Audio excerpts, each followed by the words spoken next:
नमस्कार मुलांनो.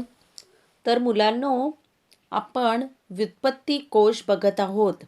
या पाठामध्ये आपण काल पान क्रमांक 63 त्याचं आपण सविस्तर स्पष्टीकरण बघितलेलं आहे. तर काल आपण काय बघितलं की व्युत्पत्ती कोश कसा बघावा किंवा व्युत्पत्ती कोशामध्ये शब्दाचे मूळ रूप काय आहे, शब्द कोणत्या भाषेतून घेतलेला आहे किंवा वेगवेगळ्या भाषांमध्ये त्याचं उच्चारण कशा प्रकारे केलं जातं आणि त्याचं जे लघुरूप असते ते आपल्याला काय सांगते, ह्या सर्वांबद्दल. आणि त्यासाठी आपण दिवाळी हा शब्द बघितला आणि दिवाळी ह्या शब्दाचा अर्थ बघितला, वेगवेगळ्या भाषांमध्ये तो कसा बोलला जातो आणि त्याचे एक उदाहरण आपण बघितलेलं आहे. आज आपण त्यानंतर आपण काल व्युत्पत्ती कोशाचं कार्य म्हणजे काम काय असते, कशा प्रकारे ते आपल्याला उपयोगी पडते हे बघितलं. तर आता आपण पुढे जाऊया. बघा पुढे काय सांगितलेलं आहे. पान क्रमांक 64 काढा मुलांनो आणि बघूया आता. व्युत्पत्ती कोश ह्या लक्षात ठेवणाऱ्या गोष्टी आहेत मुलांनो. 1938 साली मुंबई येथे अखिल भारतीय मराठी साहित्य संमेलन भरले होते. काय सांगितलेलं आहे की in the year of 1938 the Akhil Bharatiya Marathi साहित्य संमेलन कुठे होतं हे साहित्य संमेलन? मुंबई येथे होतं. Was held in Mumbai. कुठे भरलं होतं? इन 1938 में.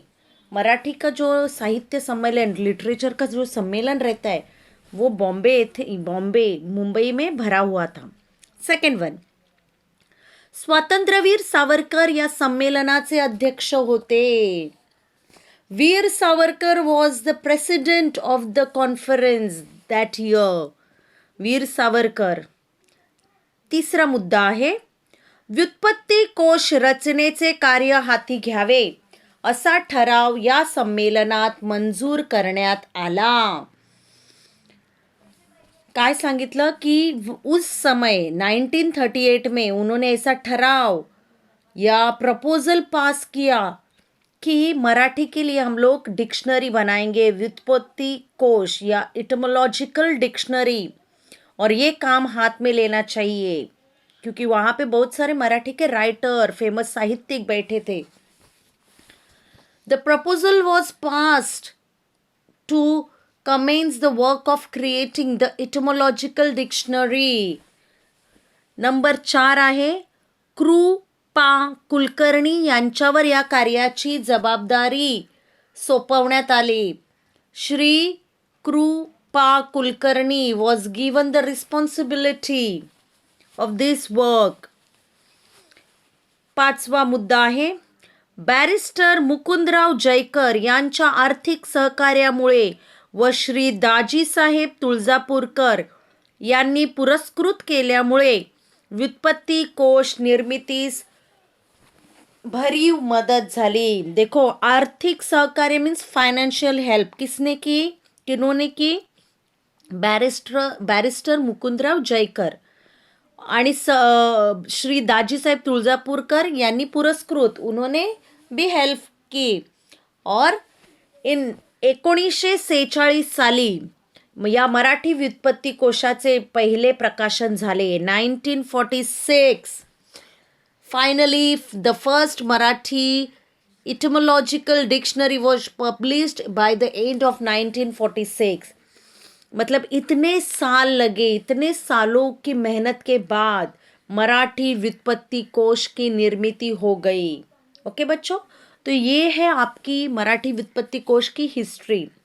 आपके अधिक जानकारी के लिए उन्होंने वहाँ पे आपको एक एग्जाम्पल भी दिया है, वो हम देखते हैं. बघा, ताकास तूर लागू न देणे हा वाक्प्रचार कसा आला असावा हे आपण समजून घेऊया. देखो बच्चों की मराठी में बात करते समय हम लोग बहुत बार वाक्प्रचार, मणि या सुविचार इनका यूज़ करते हैं.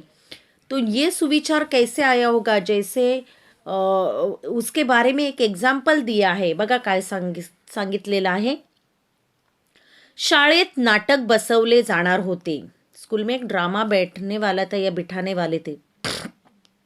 नाटकात काम करणाऱ्यांमध्ये शरदची निवड झाली. उसमें शरद एक पाठ कर रहा था, हिस्सा लेने वाला था. मित्र त्याच्याकडून ही बातमी काढून घेण्यासाठी खूप प्रयत्न करत होते. उसके फ्रेंड उससे मतलब कोशिश कर रहे थे कि क्या है, बोल दे तू. पण शरदने ताकास तूर लागू दिली नाही. ये वाक्प्रचार आ गया है देखो, कि उसने जो सीक्रेट था या उसकी जो बात थी वो अपने फ्रेंड्स को नहीं बताई या उनको कुछ भी डाऊट नहीं आने दिया. अशा प्रकारचे प्रसंग आपल्यावरही अनेकदा येत असतात. आपणही आपल्या मनात काय आहे हे लोकांना अजिबात कळू देत नाहीत. लोकांनी विचारलेल्या प्रश्नांना आपण अशी काही उत्तरं देत राहतो की त्यांना काहीच कळूच नये.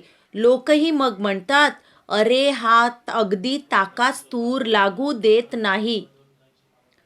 ओके, तर मतलब क्या कि देखो बच्चों की जब कोई बात हमें दूसरों को नहीं बतानी है, वो सीक्रेट रखनी है, तो कोई कोई हमसे क्वेश्चन पूछता है, हमसे वो बात निकालने की कोशिश करता है, लेकिन हम वो बात के ऐसे जवाब देते कि जो बात हमारे मन में है वो बाहर नहीं आती है.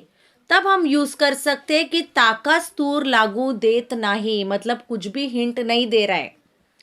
अशा ताकास तूर लागू न देणे या वाक्प्रचाराचा अर्थ आपल्याला कळला आहेच.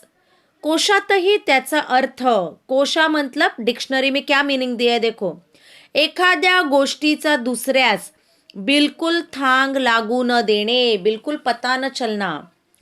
टाळाटाळी करून स्वतःच्या मनातील विचार दुसऱ्याच न समजू देणे, टाळाटाळ करणे, अवॉइड करना, और आपके मन में जो विचार है दूसरे को पता नहीं होने चाहिए, अशाच प्रकारचा आहे. पण ताकास तूर लागणे म्हणजे काय? ताक म्हणजे काय? आपण पितो ते ताक आणि तूर म्हणजे तरी काय?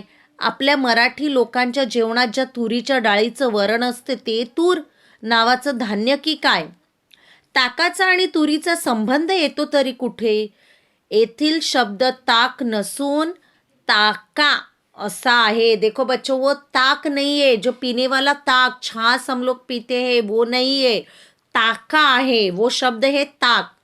आणि ताका म्हणजे तागा, कपड़े का तागा रहता है. जिनके पापा कपड़ों के यहाँ पे काम करते हैं उनको पता है कि जो कपड़े का बड़ा सा रील रहता है ना, बड़ा, अगर आप कपड़ा खरीदने के लिए जाते हैं, तागा बोलते हैं उसको, तागा, कि बहुत वो कपड़ा लपेटा हुआ रहता है. तो वो लपेटा हुआ किस पे रहता है?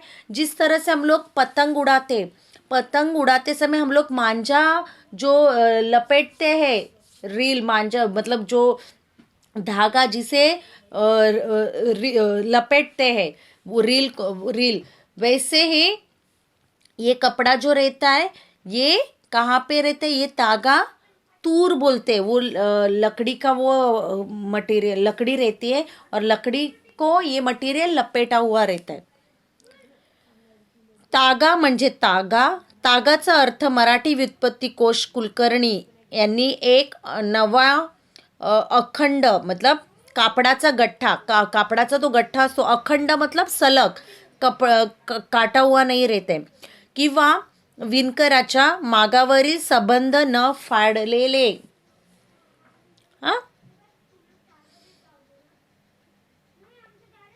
कापडाचे ठाण असा दिलेला आहे. महाराष्ट्र शब्दकोशाच्या 4थ्या विभागात देखील याचा अर्थ दिलेला आहे.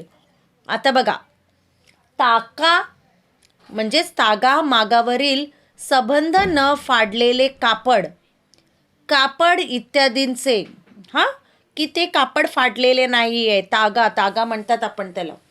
आणि 2 दोरा, धागा. आता तूर या शब्दाचा महाराष्ट्र शब्दकोशातील अर्थ पाहू. डिक्शनरी मी देखते.